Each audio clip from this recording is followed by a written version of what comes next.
ನಿವೃತ್ತ ಪ್ರಾಚಾರ್ಯ Shri G V Hegde ಅವರು ಬಹುಶ್ರುತ ವಿದ್ವಾಂಸರು, ಕನ್ನಡ, ಇಂಗ್ಲಿಷ್, ಹಿಂದಿ, ಸಂಸ್ಕೃತ ಭಾಷೆಯ ಅವರು. ಯಕ್ಷಗಾನ ಕಲಾವಿದರು ಕೂಡ ಹೌದು.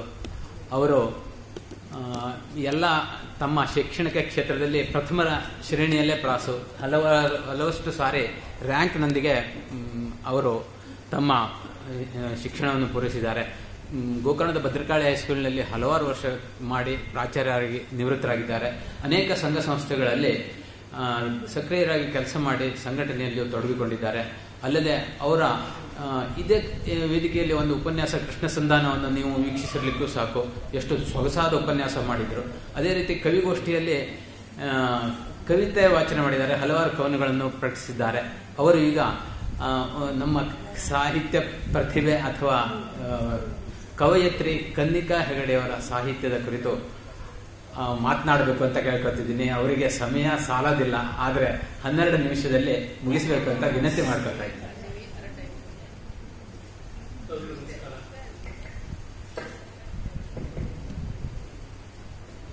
ಉಚಿತವಾಗಿ ದೀಪಾವಳಿಯ ಹಾರ್ದಿಕ ಶುಭಾಶಯ.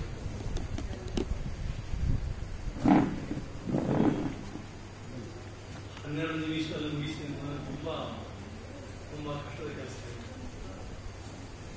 ಈಗಾಗಲೇ ಹೇಳುವ ಈ ಹಿಂದೆ ಆಗ್ತಾ ಇದೇ ವೇದಿಕೆಯಲ್ಲಿ ಬಂದಿದ್ದೆ ನಾನು. ಗಾಯತ್ರಿ ಅವರ ವಿಮಾನ, ಗಾಯತ್ರಿ ಅವರ ಪ್ರೀತಿ ವಿಶ್ವಾಸದಿಂದಾಗಿ 3ನೇ ಸಲ ಈ ವೇದಿಕೆಯಲ್ಲಿ ಮಾತಾಡ್ತಾ ಇದ್ದೇನೆ. ಕೆಲವು ವರ್ಷಗಳ ಹಿಂದಿನ ಮಾತು ಅಥವಾ ಒಂದು ಘಟನೆ. ಉತ್ತರ ಕನ್ನಡ ಜಿಲ್ಲೆಯ ಹೊನ್ನಾವರ ಪಟ್ಟಣದಲ್ಲಿ ನಾನು ಹೊನ್ನಾಡದವನೇ. ಒಂದು ದೊಡ್ಡ ಕೆರೆ, ಆ ಕೆರೆ ಹೆಸರೇ ಶೆಟ್ಟಿ ಕೆರೆ. ಯಾವುದೋ ಶೆಟ್ಟಿಯವರು ಕಟ್ಟಿಸಿರಬೇಕು, ಅವರ ಹೆಸರಿನಲ್ಲಿ ಆ ಕೆರೆ ಪ್ರಸಿದ್ಧವಾಗಿದೆ. ಊರ ಮಧ್ಯದಲ್ಲಿ, ಪಟ್ಟಣದ ಮಧ್ಯದಲ್ಲಿದೆ, ಸಾಕಷ್ಟು ನೀರು ಇದೆ, ಅಂತರ್ಜಲಕ್ಕೆ ಬೇಕಾದಂತಹ ಅದ್ಭುತವಾದಂತಹ ಕೆರೆ ಅದು. ನಮ್ಮಲ್ಲಿ ಈ ಕೆರೆಯ ಮಾಫಿಯಲ್ಲೇ ಹೇಗೆ ಆಗಿದೆ ನಿಮ್ಗೆ ಎಲ್ಲರಿಗೂ ಗೊತ್ತುಂಟು. ಸ್ವಲ್ಪ ಮಣ್ಣು ತಂದು ಮುಚ್ಚಿದ್ರೆ, ಕಸ ಎಲ್ಲ ಹಾಕಿದ್ರೆ ಸ್ವಲ್ಪ ದಿವಸದಲ್ಲಿ ಕೆರೆ ಮುಚ್ಚುತ್ತದೆ. ಆಮೇಲೆ ಯಾರಿಗೂ ಆ ಕೆರೆಯನ್ನ ಕೊಟ್ಟು ರಿಜಿಸ್ಟ್ರೇಷನ್ ಮಾಡಿಸಿ ದೊಡ್ಡ ಬಿಲ್ಡಿಂಗ್ ಹೇಳ್ತದೆ. ಅದೇ ರೀತಿಯಲ್ಲಿ ನಡೀತಾ ಇತ್ತು. ಒಬ್ಬ ಕವಿಯತ್ರಿ ಅದೇ ಕೆರೆಯ ಪಕ್ಕದಲ್ಲಿ ಅವಳು ಬಿಡಾರ, ಗಂಡ, ಹೆಂಡತಿ, ಮಗಳು. ಒಂದು ಕವನ ಬಂತು, ಪತ್ರಿಕೆಯಲ್ಲಿ ಆ ಕವನ ಪ್ರಕಟವಾಯಿತು. ಕೆರೆಯನ್ನು ಮುಚ್ಚುವ ಸಲುವಾಗಿ ಸರ್ಕಾರ ಕೋಟ್ಯಾಂತರ ರೂಪಾಯಿ ಅನುದಾನವನ್ನು ನೀಡಿ ಕೆಲವೇ ದಿವಸಗಳಲ್ಲಿ ಆ ಕೆರೆ ಸಂಪೂರ್ಣ ಮುಗಿಬೇಕು. ಕೆರೆಯನ್ನ ಹೂಳ್ಬೇಕು, ಹೂಳು ತೆಗುವುದಲ್ಲ, ಕೆರೆಯನ್ನು ಹೂಳ್ಬೇಕು. ಕೆರೆ ಸಾಯಬೇಕು. ಸ್ವಲ್ಪ ದಿವಸದಲ್ಲಿ ಕೆರೆಯ ಉತ್ತರ ಕಿಡಿಯೆಲ್ಲ ಮುಗಿಬೇಕು. ಪ್ರಕಟವಾಯಿತು ಕವನ. ನಿಮ್ಗೆ ಆಶ್ಚರ್ಯವಾಗಬಹುದು, ಸಾಹಿತ್ಯಕ್ಕೆ ಏನು ಶಕ್ತಿ ಉಂಟು, ಒಂದು ಕವಿತೆ ಏನು ಮಾಡಬಹುದು. ಸರ್ಕಾರ ತಾನು ಮಂಜೂರು ಮಾಡಿದಂತಹ ಕೋಟ್ಯಾಂತರ ರೂಪಾಯಿಯನ್ನು ಹಿಂದೆ ತೆಗೆದುಕೊಂಡು ಆ ಕೆರೆಯನ್ನ ಪುನರುಜ್ಜೀವನಗೊಳಿಸಿದೆ. ಆ ಕವಿತೆಯನ್ನ ನಾನೀಗ ಹೇಳಬೇಕು.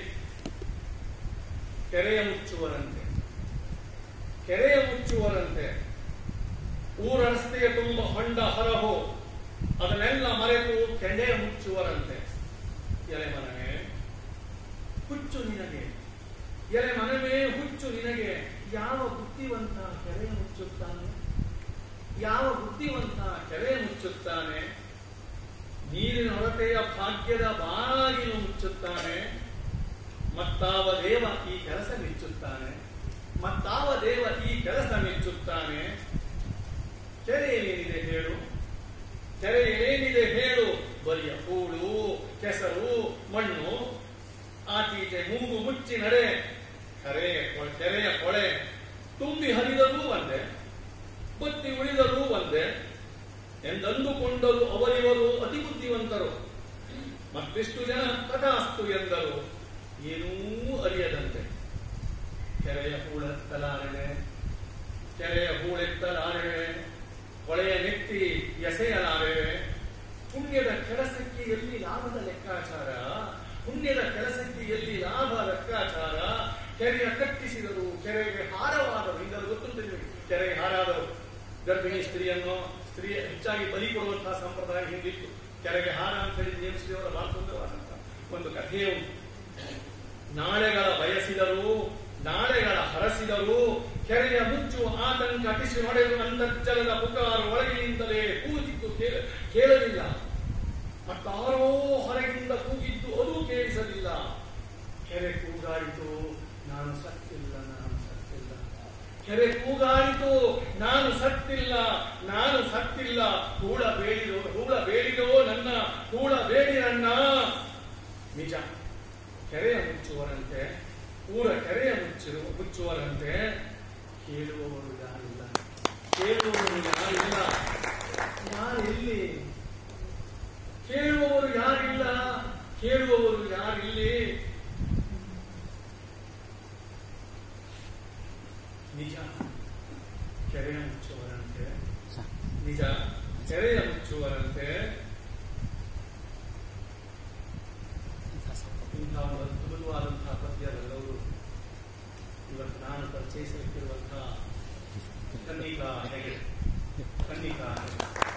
ಬಹುಶಃ ಬಹಳ ಮಂದಿಗೆ ಗೊತ್ತಿಲ್ಲ,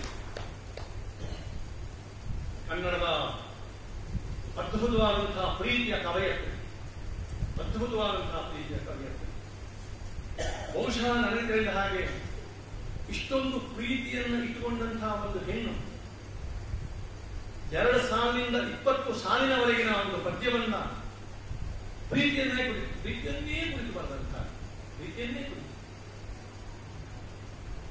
ಕನ್ನಡ ನಾಡಿನ ಎಲ್ಲಾ ದಿನಪತ್ರಿಕೆಗಳಲ್ಲಿ, ಕನ್ನಡ ನಾಡಿನ ಎಲ್ಲಾ ಸಾಪ್ತಾಹಿಕಗಳಲ್ಲಿ, ಕನ್ನಡ ನಾಡಿನ ಎಲ್ಲಾ ಪಾಕ್ಷಿಕಗಳಲ್ಲಿ, ಕನ್ನಡ ನಾಡಿನ ಎಲ್ಲಾ ಮಾಸಿಕಗಳಲ್ಲಿ, ಕನ್ನಡ ನಾಡಿನ ಎಲ್ಲಾ ದೀಪಾವಳಿ ಸಂಚಿಕೆಗಳಲ್ಲಿ ಯಾರಾದರೂ ಕವನ ಪ್ರಕಟವಾಗುತ್ತಿದ್ದರೆ ಕನ್ನಿಕಾ ಹೆಗಡೆಯವರು ಮಾತ್ರ. ಸಹಸ್ರಾರು ಪದ್ಯಗಳು, ಸಹಸ್ರಾರು ಚುಟುಕುಗಳು, ಸಹಸ್ರಾರು ಕವನಗಳು. ಪ್ರಕಟವಾದದ್ದು ಒಂದೇ ಒಂದು ಕವನ ಸಂಕಲನ. ಸಹಸ್ರಾರುಗಳಿದೆ. ಅವರ ಪದ್ಯವಲ್ಲೂ ಇದೆ, ಅವರ ಮಗಳಲ್ಲೂ ಇದೆ, ಅವರ ಮಗಳಲ್ಲೂ ಕೂಡ ಕೆಲವೊಂದಿವೆ. ಇವತ್ತು ಪ್ರಕಟವಾದ 8 ಪುಸ್ತಕವಾಗಬಹುದಾಗಿತ್ತು. ದುರ್ದೈವ, ಇವತ್ತು ನಮ್ಮೊಡನೆ ಇಲ್ಲ. ಕಳೆದ 7 ವರ್ಷದ ಹಿಂದೆ ನಮ್ಮನ್ನು ಅಗಲಿದ್ದಾರೆ. ಸ್ವಲ್ಪ ಜೀವನ ಅಂತ್ಯದಲ್ಲಿ ಸ್ವಲ್ಪ ದಾರುಣವಾಯಿತು. ವಿ.ಸಿ. ಅವರೊಂದು ಮಾತು ಹೇಳಿದ್ರು. ವಿ.ಸಿ. ಅವರು ಸುದ್ದಿ ಹೇಳಿದ್ರು, ನಾನು ಸಹ ಅವರ ಶಿಷ್ಯ ಹಿಂದೆ ಇರಬೇಕಿತ್ತು, ನಾನು ಸಹ ಹೊನ್ನಾವರದಲ್ಲಿ ಇರಬೇಕಾಗಿತ್ತು. ಕಾರಣಾಂತರದಿಂದ ನನಗೂ ಹೋಗ್ಲಿಕ್ಕಾಗಿಲ್ಲ. ಏನೋ ಕಿಂಚಿತ್ ಕಳಿಸಿಕೊಟ್ಟೆ. ಬಹಳ ಸುಂದರವಾಗಿ, ಬಹಳ ಚೆಂದಾಗಿ ಕಾರ್ಯಕ್ರಮಗಳೆಲ್ಲ ನಡೆಯಿತು. ಅವರ ಅತ್ಯಂತ ಅಚ್ಚುಮೆಚ್ಚಿನ ಶಿಷ್ಯ ನಾನು, ಅಚ್ಚುಮೆಚ್ಚಿನ ಶಿಷ್ಯ. ಅಂತಹ ವಿ.ಸಿ. ಅವರು, ಹಾಗೆ ಹಾಮಾನಾಯ್ಕರು, ಶಿವರಾಮ್ ಕಾರಂತರು, ಇಂಥವರೆಲ್ಲ ಮೆಚ್ಚಿದ್ರು ಅವರ ಕವಿತೆಯನ್ನ. ಇಂಥವರೆಲ್ಲ ಮೆಚ್ಚಿದ್ರು. ಅಷ್ಟೇ ಅಲ್ಲ, ವಿ.ಸಿ. ಅವರು ಒಂದು ಮಾತು ಹೇಳಿದ್ರು. ಯಾಕಂದ್ರೆ ಹೊನ್ನಾವರದಲ್ಲೇ ಇದ್ರು ವಿ.ಸಿ. ಅವರು. ಹೊನ್ನಾವರದಲ್ಲಿ ಪ್ರಥಮ ಪ್ರಾಂಶುಪಾಲರು. ಇವರು ಸಹ ಅಲ್ಲೇ ಹೊನ್ನಾವರದಲ್ಲೇ ಅಂಚೆ ವಿಭಾಗದಲ್ಲಿ, ಪೋಸ್ಟ್ ಆಫೀಸ್ನಲ್ಲಿ 5 ನಿಮಿಷ ತುಂಬಾ ಕಷ್ಟ. ಅಂಚೆಯಲ್ಲಿ ಕೆಲಸ ಮಾಡ್ತಾ ಇದ್ದವರಾಗಿತ್ತು. ಸಾಹಿತಿಗಳು ಆಗ ಒಂದು ಮಾತು ಹೇಳಿದ್ರು ವಿ.ಸಿ. ಅವರು, ನೋಡಿ ಅಮ್ಮ, ನಿಮ್ಮ ಕಾವ್ಯದ ತೀವ್ರ ಭಾವುಕತೆಯನ್ನು ಕಂಡ್ರೆ ಎಲ್ಲಿ ನಿಮ್ಮ ಜೀವನ ದುಃಖಾಂತ್ಯವಾಗ್ತದೆಯೋ ಅಂತ ಹೆದರಿಕೆ ಕಣ್ಣಿಗೆ. ನಿಮ್ಮ ಕಾವ್ಯದ ಈ ತೀವ್ರತೆಯನ್ನು ನೋಡಿದ್ರೆ ನನಗೆ ಎಲ್ಲಿ ನಿಮ್ಮ ಜೀವನ ದುಃಖಾಂತವಾಗ್ತದೆಯೋ ಅಂತ ಹೇಳಿ ಭಯ ಅಂತ ಹೇಳಿದ್ರು. ಸ್ವಲ್ಪ ಮಟ್ಟಿಗೆ ಸತ್ಯವಾಗುತ್ತೆ, ಸ್ವಲ್ಪ ಮಟ್ಟಿಗೆ ಸತ್ಯವೂ ಆಗುತ್ತೆ. ನಾನು ಅದೇ ಹೊನ್ನಾವರದಲ್ಲಿದ್ದವ, ಅದೇ ಹೊನ್ನಾವರ ಕಾಲೇಜಿನ ಕಲಿತವ, ಪೋಸ್ಟ್ ಆಫೀಸ್ಗೆ ಹೋದಾಗ ಅವರನ್ನ ಮಾತನಾಡಿಸ್ತವ. ಹಾಗಾಗಿ ಅವರ ಯಾವ ವಿಶೇಷವಾದಂತಹ ಕವನಗಳನ್ನು ಇಲ್ಲಿ ಪರಿಚಯ ಮಾಡಲಿಕ್ಕೆ ನನಗಿಲ್ಲಿ ಅವಕಾಶ ಇಲ್ಲ. ಒಟ್ಟು ಅವಧಿಯಲ್ಲಿ ನಾನು 1-2 ಇದನ್ನು ಓದಿ ಹೇಳಲೇಬೇಕು. 1-2 ನಾನು ಓದಿ ಹೇಳಲೇಬೇಕು. ಸ್ವತಃ ಅವರ ಮಗ, ಕನ್ನಿಕಾ ಹೆಗಡೆ ಅವರ ಮಗ ಬರೆದಂಥದ್ದು. ಯಾಕಂದ್ರೆ ಅವರ ವಿಲಿಯಂ ಶೇಕ್ಸ್ಪಿಯರ್ ಅವರ ಪ್ರಭಾವಕ್ಕೆ ಒಳಗಾದವರು ಕನ್ನಿಕಾ ಹೆಗಡೆಯವರು. ಇಂಗ್ಲಿಷನ್ನೇ ಮುಖ್ಯ ವಿಷಯವನ್ನ ಕೇಳ್ಕೊಂಡು ಅಭ್ಯಾಸ ಮಾಡಿದವರು. ಆಮೇಲೆ ಕನ್ನಡದಲ್ಲಿ ಮೊದಲು ಪ್ರಾರಂಭದಲ್ಲಿ ಇಂಗ್ಲಿಷ್ನಲ್ಲೇ ಬರೆದವರು. ನಮ್ಮ ಕುವೆಂಪುರವರಾಗಿ, ಬಹುಶಃ ಕುವೆಂಪುರವರು ಇಂಗ್ಲಿಷ್ ಸಾಹಿತ್ಯ ಕವಿ ಆಗ್ತಿದ್ರು ಏನು, ಇದೆಲ್ಲ ಗೊತ್ತುಂಟು ಅವರ ಚರಿತ್ರೆ. ಇವರು ಹಾಗೇನೆ ಆಮೇಲೆ ಕನ್ನಡದಲ್ಲಿ ಬರಲಿಕ್ಕೆ ಶುರು ಮಾಡಿದ್ರು. ಇವರ ಮಗ ರವಿ ಹೆಗಡೆ ಜೀವ ವಿಜ್ಞಾನ ಸಂಶೋಧಕರು. ಇವರ ಮಗಳು ಸಹನಾ ಆಚಾರ್ಯ ಹೆಗಡೆ. ಈ ಸಹನಾ ಮದುವೆ ಆದ್ಮೇಲೆ ಆಚಾರ್ಯ ಕೆನಡಾದಲ್ಲಿದ್ದಾರೆ, ಮಗಳು ಕೆನಡಾದಲ್ಲಿದ್ದಾರೆ. ಝೂಲಾಜಿಸ್ಟ್ ಆಗಿ ಅನೇಕ ಆರ್ಟಿಕಲ್ಸ್ ಅನ್ನು ಬರೆದಿದ್ದಾರೆ ಅವರು ಸಹ. ಹಾಗೆ ಅವರ ಪತಿ ಪ್ರಭಾಕರ್ ಹೆಗಡೆ, ಅವರು ಶಿಕ್ಷಕರಿದ್ದವರು. ಹೆಗಡೆಯ ಮೂಲತಃ ಶಿಷ್ಯವರು ಕನ್ನಿಕಾ ಹೆಗಡೆಯವರು. ಹೊನ್ನಾವರದಲ್ಲಿ ಒಂದು ಮಾತು, ತಂದೆ ತಾಯಿಯ ಪ್ರಭಾವ ಎಷ್ಟಾಗುವುದು ಹೇಳೋದಕ್ಕೆ ಸಾಕ್ಷಿ. ತಾಯಿ ಪ್ರತಿನಿತ್ಯ ಬೆಳಿಗ್ಗೆ ಎದ್ದು ಕೂಡಲೇ ಮಾಡುವ ಕೆಲಸ ಏನಾಗಿತ್ತು ಕೇಳಿದ್ರೆ, ಮಗಳಿಗೆ ಒಂದು ಪೆನ್ನೋಟ್ ಕಾಗದ ತಂದುಕೊಡು. ತಾಯಿ ಕನ್ನಿಕಾ ಹೆಗಡೆಯವರ ತಾಯಿ ನಮ್ಮ ಮನೆ ಸಮೀಪ ಒಂದು 2-3 ಕಿಲೋಮೀಟರ್ ಅರೇಂಜಿಯಲ್ಲವರ ಬಿಡಾನೆ. ತಾಯಿ ಏನ್ ಮಾಡೋದು ಕೇಳಿದ್ರೆ, ತಂದು ಮಗಳಿಗೆ ಇವತ್ತು ನೀವೊಂದು ಕವನ ಬರಬೇಕು, ಆ ಕವನವನ್ನು ನೋಡಿ ನಾನು ಸಂತೋಷ ಪಡಬೇಕು. ತಾಯಿಯ ಒತ್ತಾಯಕ್ಕೆ ಅಥವಾ ತಾಯಿಯ ಪ್ರೀತಿಗೆ ಬಾಗಿ ಪ್ರೀತಿಯನ್ನು ಕುರಿತಾಗಿ ಕವನವನ್ನು ಬರೆದು ತಂದೆಯವರು ಏನ್ ಮಾಡುವುದು ಕೇವಲ ಆ ಎಲ್ಲ ಪ್ರಕಟವಾದಂತಹ ಕವನಗಳನ್ನ ಕತ್ತರಿಸಿ ತಮ್ಮ ಹೆಂಡತಿ ಅಂದ್ರೆ ಕನ್ನಿಕಾ ಹೆಗಡೆ ತಾಯಿ ಹತ್ರ ತಂದು ತೋರಿಸುದು, ನಮ್ಮ ಮಗಳು ಎಂತ ಚಂದ ಬರೆದಿದ್ದಾರೆ ನೋಡು ಅಂತ ಹೇಳಿ. ಗಂಡ ಹೆಂಡತಿಯವರ ತಂದೆ ತಾಯಿಗಳನ್ನು ನೋಡಿ ಸಂತೋಷ ಪಡುವುದು. ಹಾಗಿದೇನು ಒಂದು ಎಂಥ ಪ್ರೋತ್ಸಾಹ, ತಂದೆ ತಾಯಿಗಳ ಪ್ರೋತ್ಸಾಹ ಸಿಕ್ಕಿದ್ರೆ ಬಾಲ್ಯದಲ್ಲಿ ಪದವಿ ವ್ಯಾಸಂಗದ ವೇಳೆಯಲ್ಲೇ ಬರ್ಲಿಕ್ಕೆ ಶುರು ಮಾಡಿದ್ರು. ಪದವಿ ವ್ಯಾಸಂಗದ ವೇಳೆಯಲ್ಲೇ ಬರ್ಲಿಕ್ಕೆ ಶುರು ಮಾಡಿದ ತಂದೆ ತಾಯಿಯ ಈ ಅಕ್ಕರೆ ಈ ಕನ್ನಿಕಾ ಹೆಗಡೆಯವರಲ್ಲಿ ಕಾರ್ಯವನ್ನು ಯಾವ ರೀತಿಯಲ್ಲಿ ಎತ್ತರಕ್ಕೆ ಬೆಳೆಸುವುದಕ್ಕೆ ಸಾಕ್ಷಿ ಹೇಳಿದೆ ಅಷ್ಟೇನೇ. ಹಾಗೆ ಒಬ್ಬ ಪ್ರೀತಿಯ ಸಂಸಾರ. ಇವತ್ತು ಹೊನ್ನಾವರದಲ್ಲಿ ಅವರ ಗಂಡ ಇದ್ದಾರೆ, ಮಗ ರವಿ ಹೆಗಡೆ ಬಂದಿದ್ದಾರೆ, ಗೊತ್ತಿಲ್ಲ. ಇಲ್ಲಿ ರವಿ ಹೆಗಡೆಯವರು ಇಲ್ಲ ಬೆಂಗಳೂರಿನಲ್ಲೇ ಇದ್ದಾರೆ. ಎಲ್ಲ ಹೋರಾಟಗಾರರೇ. DC ಆಫೀಸಿಗೆ ಹೋಗಿ ಹೋರಾಟ ಮಾಡಿದವರು, ನೇರವಾಗಿ ಅತ್ಯಂತ ನಿಷ್ಠುರವಾಗಿದ್ದವರು. ಯಾರೊಂದಿಗೂ ಯಾವ ಮುಲಾಜಿಲ್ಲ. ಹೊನ್ನಾವರದಲ್ಲಿ ಒಮ್ಮೆ ಅವರಿಗೆ ಸನ್ಮಾನ ಸಮಾರಂಭ ಇತ್ತು. ಗೊತ್ತುಂಟಲ್ಲ, ನಮ್ಮ ಗಾಯತ್ರಿ ಅವರಿಗೆ ಅಷ್ಟೊಂದು ಟೈಮು, ಕರೆಕ್ಟ್ ಆನ್ ಟೈಮು ಯಾವ್ದಿದ್ರು ಇಷ್ಟು ಗಂಟೆ ಶುರುವಾಗಬೇಕು, ಇಷ್ಟು ಗಂಟೆ ಮುಗಿಬೇಕು, ಮಾತಾಡುವ ಸಹ ಮುಗಿಸ್ಬೇಕು. ಹಾಗಿರ್ಬೇಕು, ಖಂಡಿತವಾಗಿಯೂ ಹಾಗಿರ್ಬೇಕು. ಸಾರಿ, ನಾನೊಂದು 2 ಗಂಟೆ ತಗೊಳ್ತಾ ಇದ್ದೇನೆ, ಸಾರಿ. ಸನ್ಮಾನ ಸಮಾರಂಭ ಹೊನ್ನಾವರದಲ್ಲಿ ಕನ್ನಿಕಾ ಹೆಗಡೆಯವರು. ಆಯ್ತು ವಿಳಂಬ ಆಯ್ತು 2-3 ತಾಸು ವಿಳಂಬ ಆಗ. ಅವ್ರು ಕೊನೆಗೆ ಹೇಳಿದ್ರು, ಕಾದು ಪಡೆದಂತ ಈ ಸನ್ಮಾನ ನನ್ನ ಜೀವನದ ಅತ್ಯಂತ ಮಹತ್ವದ್ದು. ಇಷ್ಟು ಕಾದು ಈ ಸನ್ಮಾನ ಕೊಟ್ಟರಲ್ಲ, ಬಹಳ ವಿಶೇಷವಾದದ್ದು. ಗೋಕರ್ಣದಲ್ಲಿ ಸಾಹಿತ್ಯ ಸಮ್ಮೇಳನ, ಉತ್ತರ ಕನ್ನಡ ಜಿಲ್ಲಾ ಸಾಹಿತ್ಯ ಸಮ್ಮೇಳನ ಎಲ್ಲ ನಾನು ಇದ್ದೆ ಅದರಲ್ಲಿ. ಹೆಂಡಾರ ನಾಯಕರು ಅಧ್ಯಕ್ಷರು. ಎಲ್ಲವನ್ನು ಬಂದವರು ಬರಮಾಡ್ಕೊಳ್ಬೇಕಲ್ಲ. ಎಲ್ಲವೂ ಮತ್ತವರು ಬರ್ತಾರೆ, ಸಾಹಿತ್ಯಗಳು ಬರ್ತಾರೆ, ಯಾರ್ಯಾರು ಬರ್ತಾರೆ. ಇವರನ್ನ ಸ್ವೀಕರಿಸ್ತೀವಿ, ಇವರನ್ನ ಸ್ವಾಗತ ಮಾಡಲಿಕ್ಕೆ ಯಾರೋ ಒಬ್ಬರು ಸ್ವಲ್ಪ ಎಡವರು ಕಾಣಿಸ್ತದೆ. ಅವ್ರು ಆಗಿಂದ ಹೇಳಬೇಕು, ಏನು ನೀವು ಇದೆಲ್ಲ ವ್ಯವಸ್ಥೆ ಮಾಡ್ತೀವಿ, ಇಂಥ ವ್ಯವಸ್ಥೆ ಮಾಡ್ಬೇಕಾದ್ರೆ ಹೀಗೆ ಇರಬೇಕು.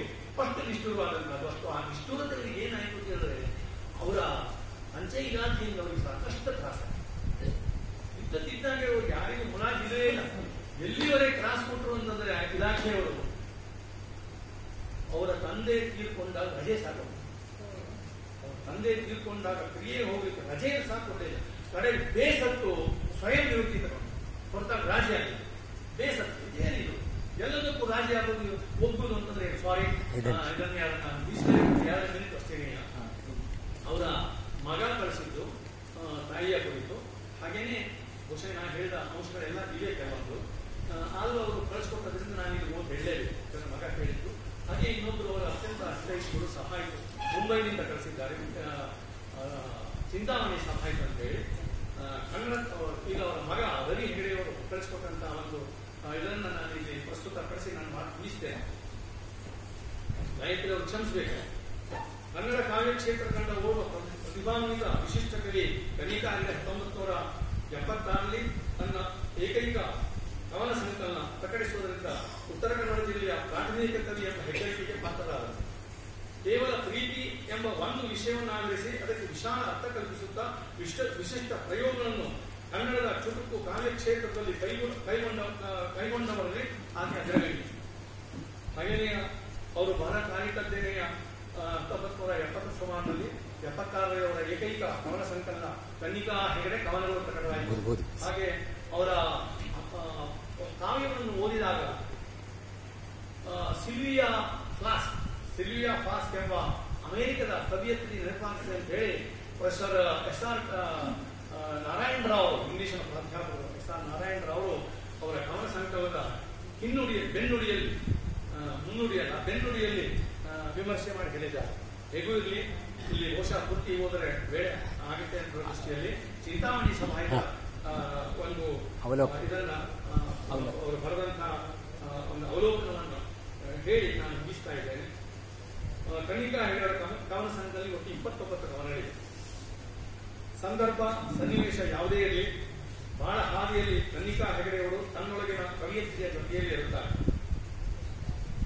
ಕವಿಯತ್ರಿಯ ಹೊರಪ್ರಪಂಚದ ವ್ಯಕ್ತಿಗಳಿಗೆ ಕಾಣುವುದು ಕೇವಲ ಆ ಶಬ್ದಗಳು ಮೂರ್ತವಾಗಿ ಪ್ರಕಟವಾದಾಗ ಮಾತ್ರ. ಹೊಲಕ್ಕಿಂತ ಆಮೆ ರಸ್ತೆ ಬಗೆಗಿನ ಮಾಹಿತಿಯನ್ನು ಚೆನ್ನಾಗಿ ಒದಗಿಸುತ್ತದೆ. ಹೊಲಕ್ಕಿಂತ ಆಮೆ ರಸ್ತೆಯ ಬಗೆಗಿನ ಮಾಹಿತಿಯನ್ನು ಚೆನ್ನಾಗಿ ಒದಗಿಸುತ್ತದೆ. ಅಂತ ಆಮೆ ಅದಮ್ಯ ಛಲದಿಂದ ನಮ್ಮ ಜೀವನದ ಹಲವಾರು ಅನಿವಾರ್ಯ, ಕೆಲವು ಯಾವುದೇ ಹಿಡಿತವಿಲ್ಲದ ನಿರುಪಾಯ ಅನಿಸಬಹುದಾದಂತಹ ಇನ್ನೂ ಕೆಲವು ಆಕಸ್ಮಿಕ ಕ್ಷಣವನ್ನು ಆಯಾ ಸಮಯದಲ್ಲಿ ಸಂಗ್ರಹಿಸಿದ್ದರೆ ಕಾಲಗರ್ಭದಲ್ಲಿ ಬೇರೆ ಹೆಸರಲ್ಲದೆ ಕೂತು ಹೋಗಿ ಅವಶೇಷವು ಸಿಗದಂತಿರುವ ತನ್ನ ಆತ್ಮೀಯ ತಹಗಳನ್ನು ಮುಳುಗುತ್ತಾ ಏಳುತ್ತಾ ಮಾಯವಾಗುವ ಮುನ್ನ ಸುಪ್ತ ಮನಸ್ಸಿನ ತರಂಗಗಳಲ್ಲಿ ಸಾಂದ್ರವಾಗಿ ಸೆರೆ ಹಿಡಿಯುತ್ತದೆ ಈ ಕವಿಯತ್ರಿಯರ ಕವನಗಳು. ಕವನ ಸಂಕಲನದಲ್ಲಿ ಬಹುತೇಕ ಬಾಲ್ಯದ ನಂತರದ, ಹದಿಹರೆಯದ ಮತ್ತು ಅದಕ್ಕೂ ಸ್ವಲ್ಪ ಮುಂದಿನ ಯಾವುದೇ ಹೆಣ್ಣಿನ ಕಾಲಘಟ್ಟದಲ್ಲಿ ಜರುಗಬಹುದಾದಂತಹ ಪದೇ ಪದೇ ಏರುವ ಸಮುದ್ರದ ಅಲೆಗಳಂತೆ ಅಪ್ಪಳಿಸುತ್ತಿರುವಂತಹ ಮಾರ್ಗವ, ವಿಸ್ಮಯದ ಅನುಭವಗಳು ಓತಪ್ರದವಾಗಿ ಅಭಿವ್ಯಕ್ತವಾಗುವಂತಹ ತೀವ್ರತೆಯಲ್ಲಿ ಸಾಗುತ್ತವೆ. ಹೀಗಾಗಿ ಕೆಲವೊಮ್ಮೆ ಶಬ್ದ ಗುಚ್ಛಗಳು, ವಾಕ್ಯಗಳು ಕಾವ್ಯ ಕ್ರೋಧಕ್ಕೆ ಆಧಾರವಾಗಿ ನಿಲ್ಲುವಂತಹ ಕನ್ನಿಕೆಯಾಗುತ್ತಾ ಸ್ವಾತಿ ಮಳೆಯಲ್ಲಿ ಉದ್ಭೂತವಾಗುವಂತಹ ಮಣಿಗಳಾಗುತ್ತವೆ ಇಲ್ಲಿಯ ಕವನಗಳು ಅಂತ ಮುತ್ತುಗಳಾಗುತ್ತವೆ.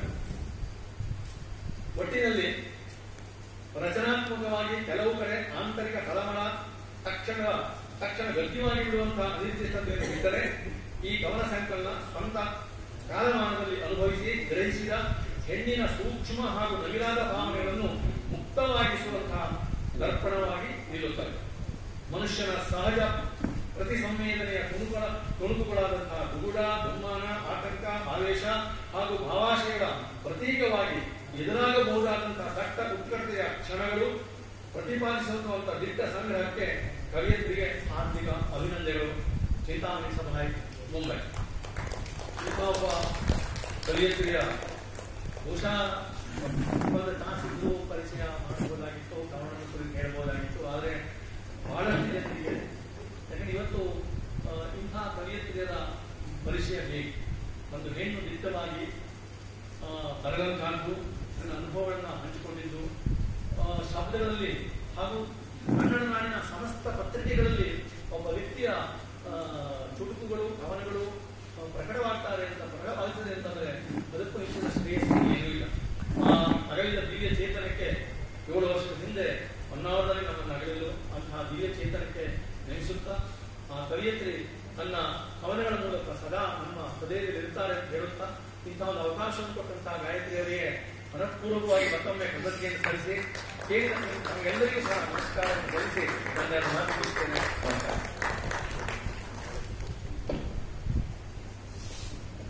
ತುಂಬಾ ಆತ್ಮೀಯವಾಗಿ ಮಾತನಾಡಿದ ನಿವೃತ್ತ ಪ್ರಾಚಾರ್ಯ ಜಿ ವಿ ಹೆಗಡೆಯವರಿಗೆ ಹೃತ್ಪೂರ್ವಕವಾದ ವಂದನೆಗಳು.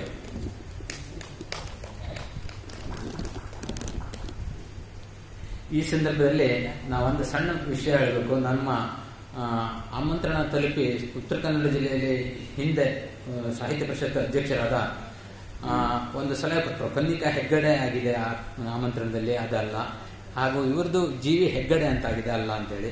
ಆದರೆ ಅದನ್ನು ಸುಧಾರಿಸಿದ್ದೀನಿ ಈಗ. ಆಮೇಲೆ ಅವ್ರು ಬರೆದಿದ್ದಾರೆ, ಈ ನಾಡು ಕಂಡ ಸಶಕ್ತ ಕವಯತ್ರಿ ನಿಷ್ಕಳಂಕ ಪ್ರೀತಿಯ ಸುತ್ತ ಏನೆಲ್ಲ ಬರೆದರು, ಹೇಗೆಲ್ಲ ಬರೆದರು, ಎಷ್ಟೆಲ್ಲ ಬರೆದರು. ನಮ್ಮ ಕನ್ನಿಕಾ ಹೆಗಡೆ ಅವರ ಬಗ್ಗೆ, ಕವಿತೆಗಳ ಬಗ್ಗೆ ಪ್ರಬಂಧ ಮಂಡನೆ ಇಟ್ಟದ್ದು ಒಳ್ಳೆಯ ನಿರ್ಧಾರ. ಸಂಘಟನೆಗೆ ಶರಣ. ನಾನು ಉತ್ತರ ಕನ್ನಡ ಜಿಲ್ಲಾ ಕನ್ನಡ ಸಾಹಿತ್ಯ ಪರಿಷತ್ ಅಧ್ಯಕ್ಷನಾಗಿದ್ದಾಗ ಕನ್ನಿಕಾ ಅವರ ಹನಿಗವನಗಳ ಕುರಿತು ಇಡೀ ದಿನ ವಿಚಾರ ಸಂಕಿರಣ ಹಮ್ಮಿಕೊಂಡಿದ್ದೆ. ಅವರು ಅನಾರೋಗ್ಯದಲ್ಲಿದ್ದರೂ ನಮ್ಮ ಕಾರ್ಯಕ್ರಮಕ್ಕೆ ಬಂದು ಯಾವತ್ತಿನ ನಗು ಚೆಲ್ಲಿದ್ದರು. ಅವರ ನೆನಪು ಸದಾ ಅರಳಿ ಹೂವಾಗುತ್ತಿರಲಿ. ಅರವಿಂದ್ ಕರ್ಕಿಕೋಡಿ ಅವರು ಈ ರೀತಿ ತಮ್ಮ ಮೆಚ್ಚುಗೆಯನ್ನು ವ್ಯಕ್ತಪಡಿಸಿದ್ದಾರೆ. ಇಡೀ ದಿವಸ ಮಾಡಿದಂತಹ ಒಂದು ಕಾರ್ಯಕ್ರಮವನ್ನ ನಾನು 10-15 ನಿಮಿಷ ಸ್ಕ್ವೀಸ್ ಮಾಡಿ ತೊಂದರೆ ಕೊಟ್ಟಿದ್ದಕ್ಕಾಗಿ ಜಿ ವಿ ಹೆಗಡೆಯವರಲ್ಲಿ ಕ್ಷಮೆ ಪಾಲನೆ ಕೇಳ್ಕೊತಾ ಈ ಕಾರ್ಯಕ್ರಮವನ್ನು ಈಗ ಮುಗಿಸ್ತಾ ಇದ್ದೀವಿ.